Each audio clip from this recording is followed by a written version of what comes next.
So welcome back. Today I'm going to tell you a few things that you, I guess, don't know about list.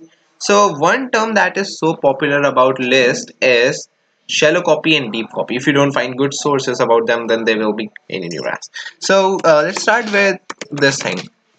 Here I have a list A, and which have three elements 1, 2, and 3. Let's create another list B, and I assign this to it. So now if I do B dot append 5 and I do print A comma B, pause the screen and try to guess what's the output.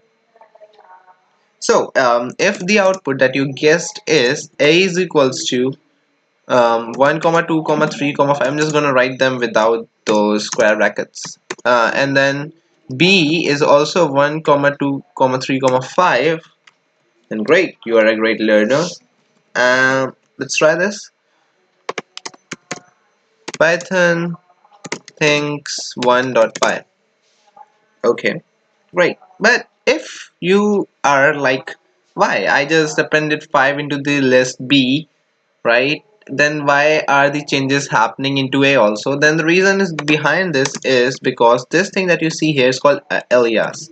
So alias are nothing but the actual meaning from the Oxford dictionary, which means that now B is nothing rather than another name of A.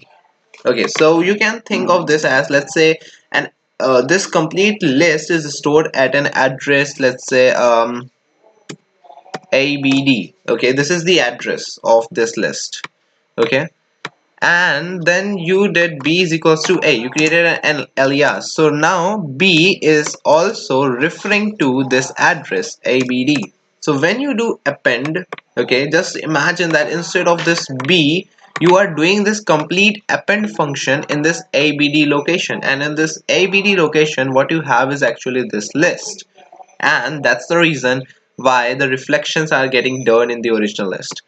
Then, okay, what's the way to get, past this? First of all, let's just comment all these. And again, let's just don't comment this one. I need this. Okay, so this time I won't be creating it like this. Okay, what I will do is this. Or let's just try much more simpler. This.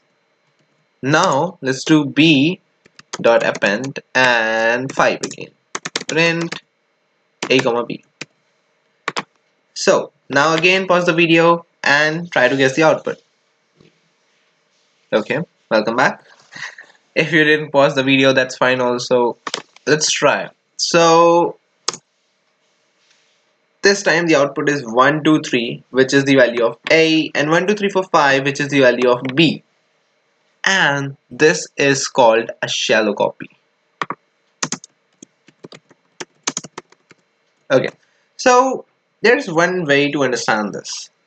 Just imagine this time when you did a shallow copy, okay, the address that B is pointing to is not ABD. Now another address is created for the B to which it is referencing, right? And then this append function is working on that particular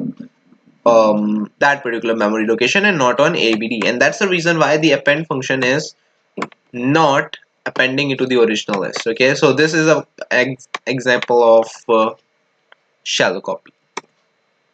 Now what's the dismerit of it? If shallow copy helps me to avoid this problem of appending into the original list, then why do I need it? Let's just take another example. Let's call it a2 and 1 comma 2 comma 3 comma 4. Okay, again three things in this. I'm gonna do a shallow copy. B is equals to list of A, actually a2, and then I'm gonna do B of 0 dot append 5.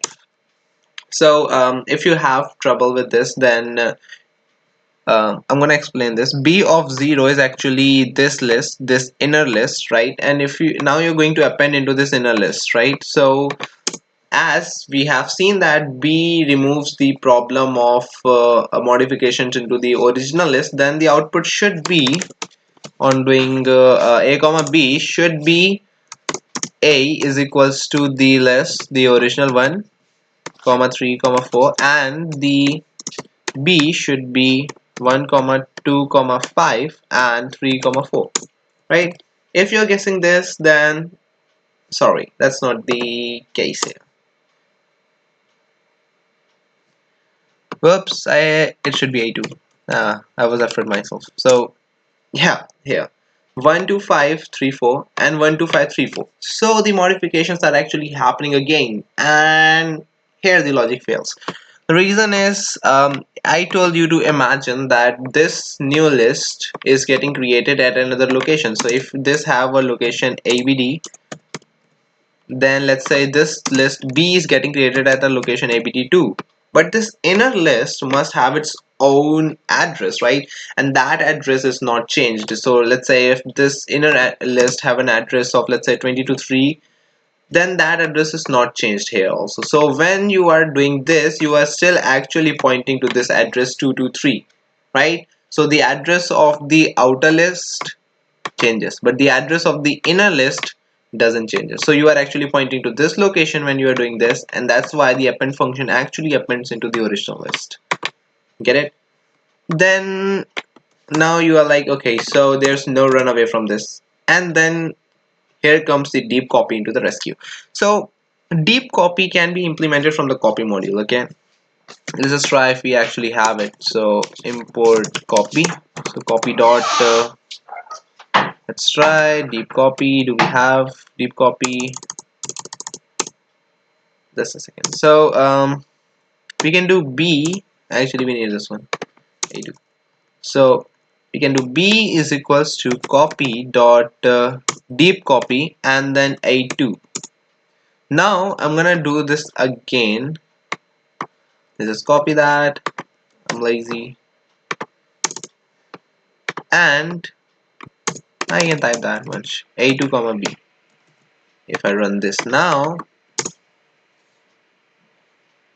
see, no modifications are actually happening into the original list now. This is the original list and it remains intact, and all the changes are now happening into the other list. And the reason is that when you do a deep copy, all the addresses, no matter how many number of times your list is nested down, all the addresses are going to be changed, right?